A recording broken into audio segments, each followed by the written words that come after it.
両小手を打って勝負します。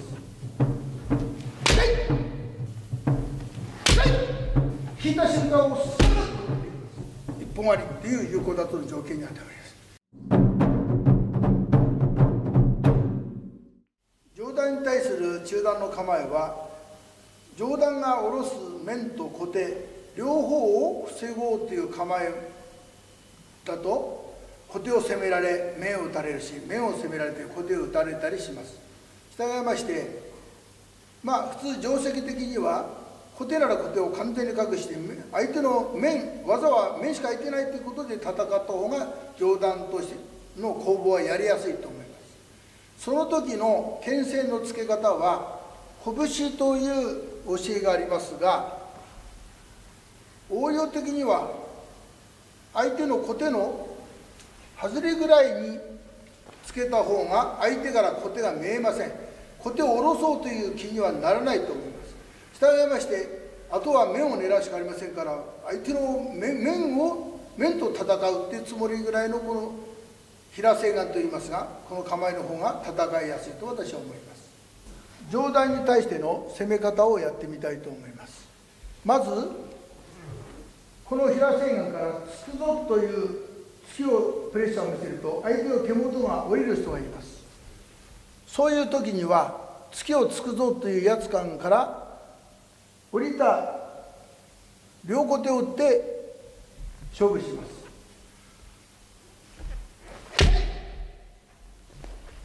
もう一つは右小手です。それからもうちょっと下ろすという技が成り立ちます。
上段に対して最も有効な攻めの手口はやっぱり突き技だと思います。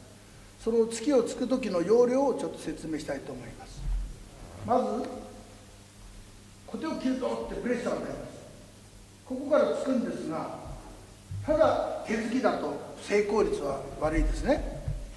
腰突き、ぐっと腰を入れてやっぱり突きます。腰突きです。手突きよりも突きは腰で突くんだっていうイメージが大切です。その要領です。やっぱり足と腰を送ります。左足で蹴って左足をぐっと送っていきます。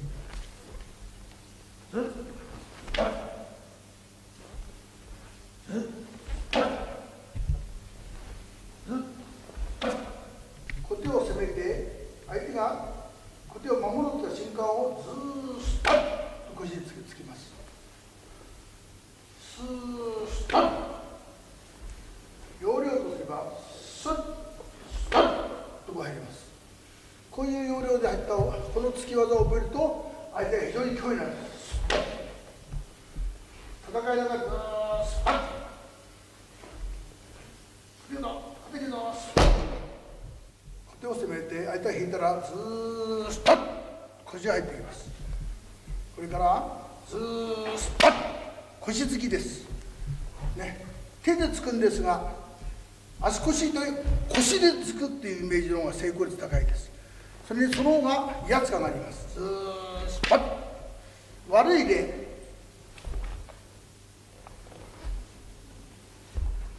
こういう腰が残ってるのは悪い例ですね。スースパッ、腰を入れてつくと一本割りっていう有効打倒の条件に当てはまります。相手の小手を相手は固定やで相手引こうとします。引いた瞬間をスーッと折れていきます。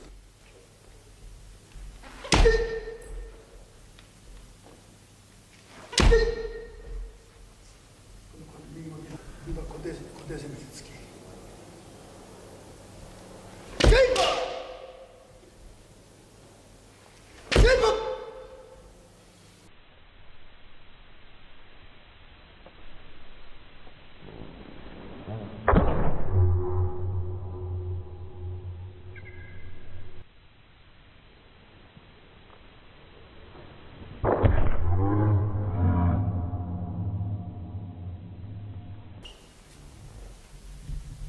突きのつく要領はこの方が一番いいと思います。ただつくんではなくて、小手を攻めて小手を引かせて突きをつくと、片手突きをつくと、そういうことが突き技の練習法ではとてもいいと思います。こういう練習をたくさん繰り返して、相手が上段を取る人が突きは脅威だな脅威だな嫌だなって突き構えがまともな構えじゃなくて降りる、ね、構えが崩れるようにさせたらいろんな技が通用します。だから突き技に実力を身につけることはとても重要です。